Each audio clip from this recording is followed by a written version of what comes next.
Hello friends, स्वागत है आपका अपने YouTube channel Bihar board study point Prince sir पे। आज के क्लास में हम लोग सीटेट या टेट का जो क्लास चल रहा है उसका थर्ड टॉपिक पढ़ेंगे, यानी तीसरा टॉपिक पढ़ेंगे, जो हमारा चाइल्ड डेवलपमेंट एंड पेडागोजी से चल रहा है, मतलब कि बाल विकास और शिक्षा शास्त्र। तो आज इसका तीसरा टॉपिक है जिसका नाम है आनुवंशिकता और पर्यावरण का प्रभाव। आनुवंशिकता और पर्यावरण का प्रभाव कि एक बच्चे पर उसके आनुवंशिकता और उसके पर्यावरण का उस पर क्या प्रभाव पड़ता है, इससे संबंधित हर एक बातें इस चैप्टर में हम लोग जानने वाले हैं। तो बिना देरी किए हुए चलिए इस चैप्टर को स्टार्ट करते हैं। सबसे पहले तो हम जानेंगे कि आनुवंशिकता क्या है। तो आनुवंशिकता का अर्थ होता है कि जब किसी बच्चे में उसके माता पिता से जो गुण मिलते हैं वो आनुवंशिकता कहलाता है। मतलब कि एक पीढ़ी से दूसरे पीढ़ी में संचारित होने वाले जो गुण होते हैं उसे हम लोग हेरेडिटी या आनुवंशिकता कहते हैं। और पर्यावरण का अर्थ होता है कि हमारे चारों ओर का जो माहौल है, चाहे पेड़ पौधे हों, कोई व्यक्ति हो, घर हो, हर एक चीज़ जो हमारे आसपास है वो सभी पर्यावरण कहलाता है। तो इसका पर्यावरण का और आनुवंशिकता का एक बच्चे के जीवन पर क्या प्रभाव पड़ता है, इन्हीं से संबंधित आज के टॉपिक में हम लोग बात करने वाले हैं। तो सबसे पहले हमारा टॉपिक है कि आनुवंशिकता का स्वरूप तथा अवधारणा। मतलब आनुवंशिकता का क्या स्वरूप है और उसके क्या क्या अवधारणा है, मतलब क्या क्या कॉन्सेप्ट हैं, क्या क्या नियम हैं। तो सबसे पहले है कि आनुवांशिक गुणों के एक पीढ़ी से दूसरी पीढ़ी में संचरित होने की प्रक्रिया को आनुवंशिकता या वंशानुक्रम कहा जाता है। मतलब आनुवंशिकता भी आप बोल सकते हैं और इसका दूसरा नाम है वंशानुक्रम। दोनों का अर्थ एक ही होता है और दोनों का अंग्रेजी भी हेरेडिटी होता है। मतलब कहने का सेंस ये है कि जब बच्चों में अपने माता पिता के गुण, आनुवांशिक गुण का अर्थ हुआ अपने माता पिता के गुण, एक पीढ़ी से दूसरी पीढ़ी में, मतलब वो अपने माता पिता का गुण अपने में ले लेता है, तो वो कहलाता है आनुवांशिकता और या वंशानुक्रम। आनुवांशिक लक्षणों के पीढ़ी दर पीढ़ी संचरण की विधियों और कारणों के अध्ययन को आनुवांशिकी कहा जाता है। मतलब कहने का सेंस ये है कि आनुवांशिक लक्षण मतलब हुआ कि माता पिता के जो लक्षण हैं कि पीढ़ी दर पीढ़ी, मतलब एक पीढ़ी से दूसरी पीढ़ी और दूसरी पीढ़ी से तीसरी पीढ़ी, संचरण की विधियों और कारणों के अध्ययन, और उसके बारे में जो अध्ययन किया जाता है कि एक बच्चे में कैसे उसके माता पिता के गुण आते हैं, उस अध्ययन को आनुवांशिकी और अंग्रेजी में जेनेटिक्स कहा जाता है। आनुवांशिकी या जेनेटिक्स कहा जाता है।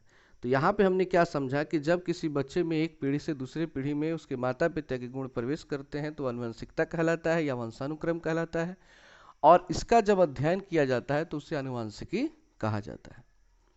दूसरा है, आनुवंशिकता को अस्थिर सामाजिक संरचना माना जाता है। अब यहाँ पे क्वेश्चन हो सकता है कि निम्नलिखित में से किसे अस्थिर सामाजिक संरचना माना जा सकता है। तो आनुवंशिकता को, आनुवंशिकता जो होता है वो स्थिर सामाजिक संरचना होता है। तीसरा है, एक व्यक्ति के वंशानुक्रम में वे सब शारीरिक बनावटें, शारीरिक विशेषताएं, क्रियाएं या क्षमताएं सम्मिलित रहती हैं जिनको वह अपने माता पिता, अपने पूर्वजों या प्रजाति से प्राप्त करता है। मतलब किसी भी व्यक्ति के वंशानुक्रम में, मतलब कोई भी बच्चा है, कोई भी व्यक्ति है, उसके वंशानुक्रम में, मतलब अपने जब पिछली पीढ़ी से कोई भी गुण लेता है तो वो शारीरिक बनावट भी ले सकता है, शारीरिक विशेषता ले सकता है, या अपने माता पिता के क्या क्रियाएं हैं, उनमें क्या उनकी क्या क्षमताएं हैं, वो सारी चीज़ें सम्मिलित होती हैं जो अपने माता पिता, अपने पूर्वज, पूर्वज मतलब दादा दादी से भी उसमें आ सकता है, उसके प्रजाति से भी आ सकता है। तो इसी को हम लोग कहते हैं आनुवंशिकता। देखिएगा, अगर कोई व्यक्ति है, अगर उसके पिता और माँ दोनों अगर मोटे हैं तो ज़्यादातर वो जो बच्चा है वो आगे चलकर मोटा ही हो जाता है। अगर माँ बाप लंबे हैं तो बच्चे भी लंबे हो जाते हैं। तो ये होता है जेनेटिक प्रभाव। फिर है कि आनुवंशिकता जनन प्रक्रम का सबसे महत्वपूर्ण परिणाम संतति के जीवों के समान डिजाइन का होना है। मतलब आनुवंशिकता जो है जनन पर भी असर करता है। यानी जनन का अर्थ होता है जब बच्चा जन्म होता लेता है तो उसके पर भी, मतलब पूरा पूरा असर डालता है ये अनुवांशिकता, पूरा पूरा उस पर इसका गुण जाता है। फिर है 5 नंबर, आनुवंशिकता नियम इस बात का निर्धारण करते हैं जिनके द्वारा विभिन्न लक्षण पूर्ण विश्वसनीयता के साथ वंशागत होते हैं। मतलब आनुवंशिकता का जो नियम काम करता है वो ये काम करता है कि उसका जो गुण है उसके अगली पीढ़ी में तो जाएगा ही, साथ ही साथ फिर उस बच्चे की जो अगली पीढ़ी आएगी फिर वो उसमें भी जाएगा। मतलब इसमें पूरा विश्वास होता है, इसमें कहने का कुछ नहीं होता है। लोग बात भी करते हैं अगर माँ बाप छोटे छोटे तो बच्चे भी अक्सर ज़्यादा छोटे ही हो जाते हैं, ठीक है ना। संतति में, संतति मतलब क्या होता है समझते हैं, माता पिता। संतति में जनक के अधिकतर आधारभूत लक्षण होते हैं, सॉरी संतति मतलब माता पिता नहीं, संतान होता है। संतान में जनक के यानी माता पिता के, जनक मतलब माता पिता, अधिकतर आधारभूत लक्षण होते हैं। कोई भी बच्चा है उसमें उसके माँ बाप के जो गुण होंगे वो सबसे अधिक होते हैं, जिन्हें वंशागत लक्षण कहते हैं। कौन सा लक्षण कहते हैं इसे? वंशागत, मतलब एक वंश से दूसरे वंश में जाने वाले लक्षण को ही वंशागत लक्षण कहते हैं। ऐसे लक्षण पीढ़ी दर पीढ़ी संचरित होते रहते हैं। मतलब ये जो लक्षण है वो एक पीढ़ी से दूसरे पीढ़ी और दूसरे पीढ़ी से तीसरे पीढ़ी में जाते रहते हैं। 7वां है, आनुवंशिकता का मूल आधार कोश है यानी सेल, जिसको हम लोग कोशिका भी कहते हैं, ठीक है ना। सेल मतलब कोशिका। आनुवंशिकता का जो मूल आधार क्या है जी? कोशिका। इसको याद रख लेना है, क्वेश्चन हो सकता है कि आनुवंशिकता का मूल आधार क्या होता है, तो वो होता है कोशिका। जिस प्रकार एक एक ईंटों को चुनकर इमारत बनती है, कोई इमारत मतलब एक बड़ा सा भवन, एक बड़ा सा घर, आपको पता ही है कि कोई भी घर बनाना है तो एक एक ईंट को जोड़ करके घर तैयार किया जाता है। ठीक उसी प्रकार से कोशिकाओं के द्वारा मानव शरीर का निर्माण होता है। हमें पता है कि कोशिका क्या है, तो मानव जीवन की संरचनात्मक एवं क्रियात्मक इकाई है। यानी मानव शरीर की जो रचना हुई है या वो जो भी क्रिया करता है वो सब कोशिका के अनुसार ही करता है। गर्भधारण के समय माँ के अंडाणु और पिता के शुक्राणु का कोषों में मिलन होता है। मतलब जब कोई भी माँ मतलब गर्भ धारण करती है तो उस समय माँ का जो है अंडाणु होता है, पहले भी बता चुके हैं, और पिता का शुक्राणु होता है। ये दोनों कोशिकाओं में मिलते हैं ताकि एक नए कोश की रचना हो सके, और एक नए कोशिका की रचना करते हैं, और वही कोशिका 9 महीने लगभग 280 दिनों के बाद एक बच्चे के रूप में जन्म लेता है।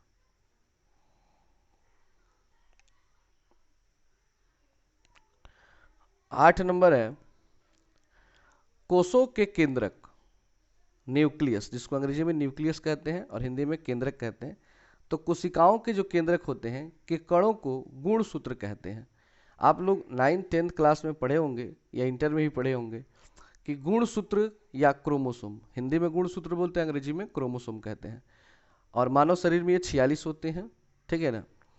तो कोशिकाओं के केंद्रक के कणों को, यानी कोशिकाओं के केंद्र में जो कण होते हैं उसे हम लोग गुणसूत्र या क्रोमोसोम कहते हैं। गुणसूत्रों का अस्तित्व युग्मों में होता है। युग्म मतलब जोड़े में होता है, ये हमेशा जोड़े में होते हैं। जैसे 46 है तो 46 में कितने जोड़े बन सकते हैं? 23 जोड़ा, यानी 23 जोड़ा गुणसूत्र मानव शरीर के अंदर होता है। मानव कोश में 46 गुणसूत्र हैं जो अभी बता दिए, जो 23 युग्मों में व्यवस्थित होते हैं, 23 जोड़ा बन के रहते हैं। प्रत्येक युग्म में से एक माँ से आता है और दूसरा पिता से, और ये गुणसूत्र आनुवांशिकी सूचना को संचारित करते हैं। मतलब बच्चे में क्या होता है कि एक युग्म जो होता है वो उसके माँ से आता है और एक युग्म जो होता है उसके पिता से आता है। प्रत्येक गुणसूत्र में बहुत बड़ी संख्या में जीन्स होते हैं जो कि शारीरिक लक्षणों के वास्तविक वाहक हैं। मतलब होता क्या है कि एक बच्चे में 46 क्रोमोसोम आता कहाँ से है, तो आधा वो अपने पिता से लेता है, इन 23 क्रोमोसोम अपने पिता से लेता है और 23 क्रोमोसोम अपनी माँ से लेता है। 9 नंबर है मॉन्टेग्यू और सील फंड के अनुसार, नाम याद कर लीजिएगा, मॉन्टेग्यू और सील फंड के अनुसार प्रत्येक गुणसूत्र में 3000 जीन्स पाए जाते हैं। 3000 जीन पाए जाते हैं, और ये जीन क्या होते हैं? जिसके चलते हमारे माता पिता के गुण हमारे अंदर आते हैं, वो जीन होते हैं। जीन्स ही व्यक्ति की विभिन्न योग्यताओं एवं गुणों को निर्धारक करते हैं। मतलब यही यही क्या करता है कि मनुष्य के जीवन में क्या योग्यता है उसके अंदर और क्या गुण है, यही निर्धारण करता है उसके जीन के द्वारा, और ये जीन जो होते हैं वो हमारे माँ बाप से मिलते हैं। तो समझ गए होंगे कि आनुवांशिकता क्या होता है। कितने क्रोमोसोम होते हैं, कैसे होते हैं, कितने जीन्स होते हैं। तो ये सारे टॉपिक आपको याद रखने हैं। चलिए अब दूसरा टॉपिक इसका शुरू करते हैं। अब है कि आनुवंशिकता का प्रभाव, मतलब आनुवंशिकता का मनुष्य के जीवन पर क्या प्रभाव पड़ता है। तो सबसे पहले हम चलिए जानते हैं कि शारीरिक लक्षणों पर क्या प्रभाव पड़ता है, मतलब शरीर में कौन कौन से लक्षण हैं और इस आनुवंशिकता का उस पर क्या प्रभाव पड़ता है, उसको समझते हैं एक एक करके। सबसे पहला प्रभाव है कि बालक के रंग रूप, यानी कि माँ बाप जैसे जिस रंग रूप के होंगे तो मैक्सिमम चांस यही है कि बच्चा भी उसी रंग रूप का होगा। आकार, शारीरिक गठन मतलब शारीरिक बनावट होता है, ऊंचाई यानी कि उसका हाइट इत्यादि के निर्धारण में उसके आनुवांशिक गुणों का महत्वपूर्ण हाथ होता है।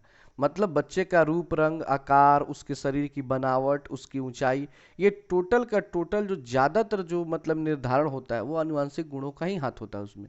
माता के गर्भ में निषेचित युग्मज, निषेचित युग्मक जिसको कहते हैं अंग्रेजी में जाइगोट, क्या कहते हैं, जाइगोट। निषेचित युग्मज यानी कि जब पिता का शुक्राणु और माँ का अंडाणु मिल जाता है तो निषेचित युग्मक कहलाता है। मिलकर क्रोमोसोम के विविध संयोजन बनाते हैं।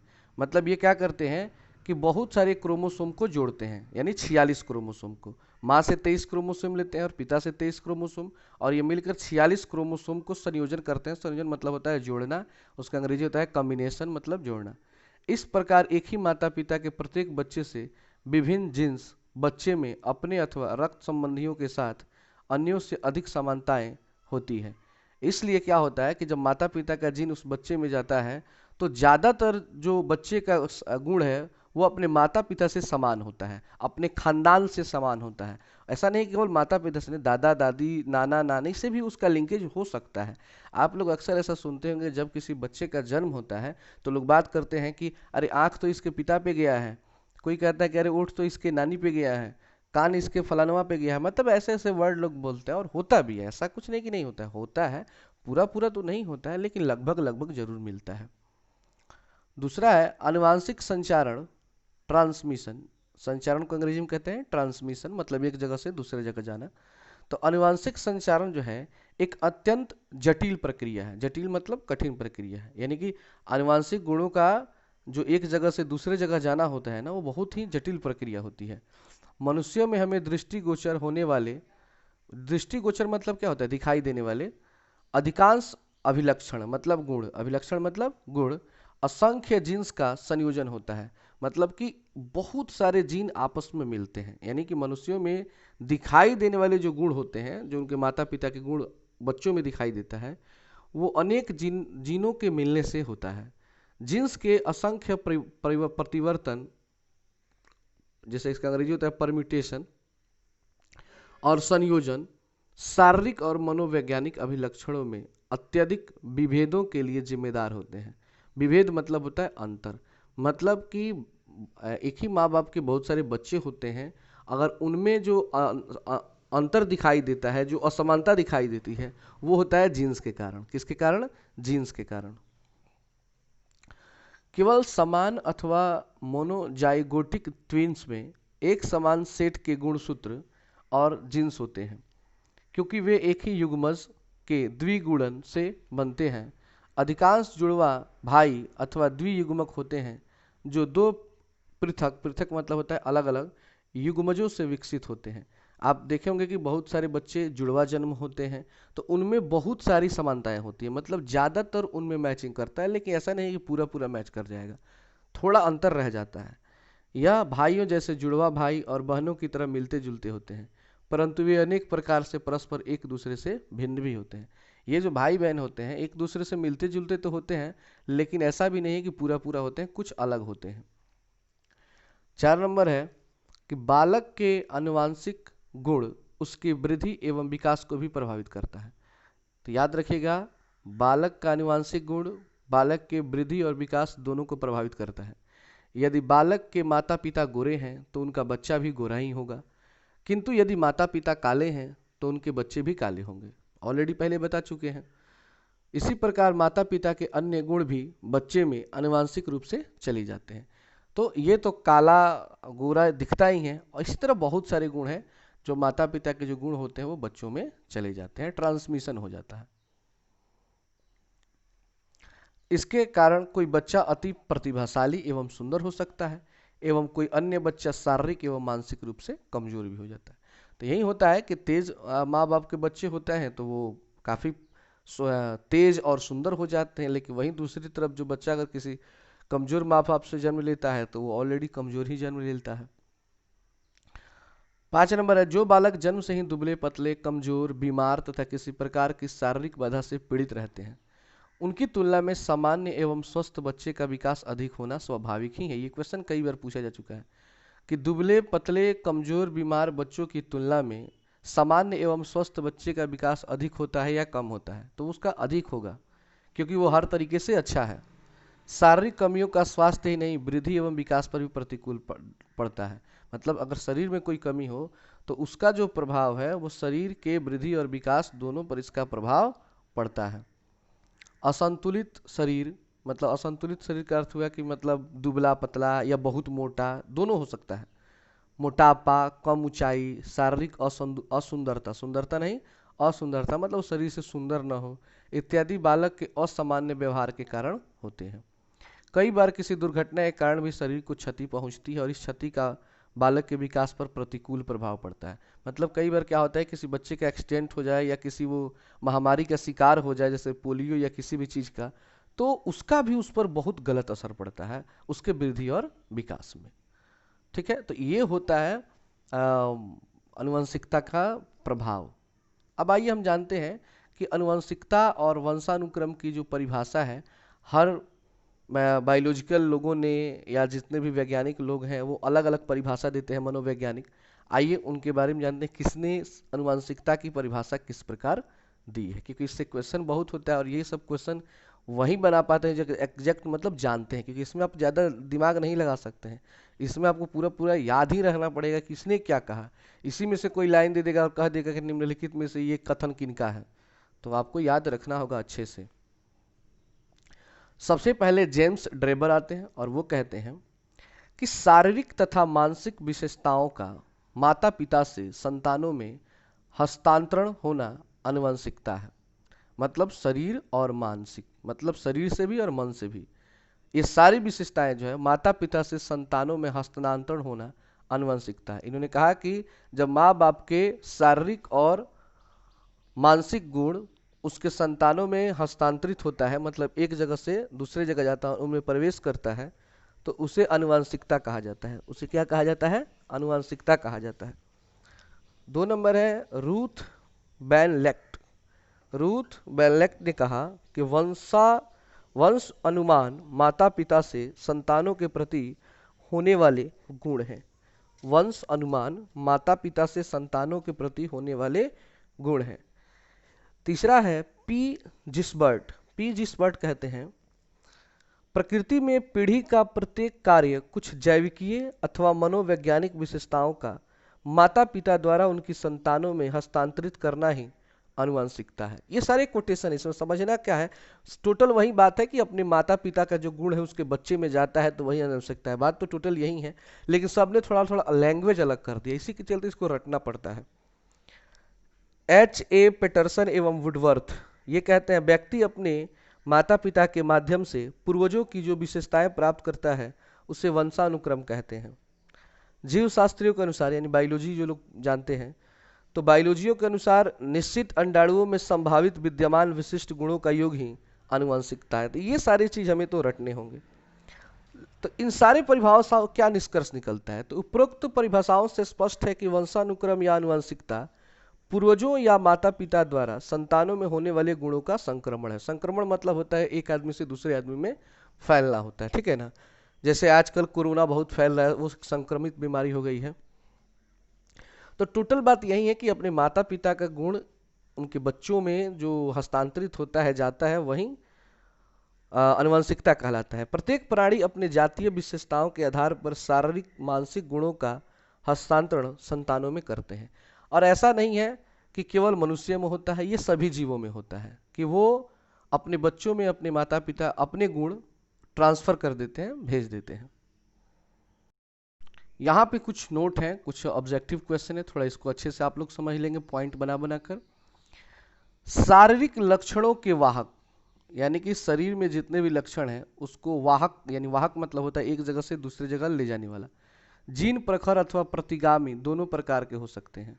मतलब शरीर के लक्षण यानी एक पीढ़ी से दूसरी पीढ़ी में जो जाता है वो प्रखर या प्रतिगामी, माने वो जो जीन हो, प्रखर मतलब होता है तेज, और प्रतिगामी मतलब होता है धीरा। मतलब जो हमारे माता पिता के जो जीन है हमारे शरीर में आते हैं, तो ये कोई जरूरी नहीं कि अगर माता पिता तेज हो तो हर बच्चा वो तेज ही होगा। हो सकता है कभी कभी प्रतिगामी हो जाए, या कभी कभी धीरे आदमी का बच्चा भी प्रखर हो सकता है, तेज हो सकता है। ठीक है ना। तो प्रखर मतलब होता है प्रतिभाशाली, और प्रतिगामी मतलब होता है मंदबुद्धि। दूसरा है, यह एक ज्ञात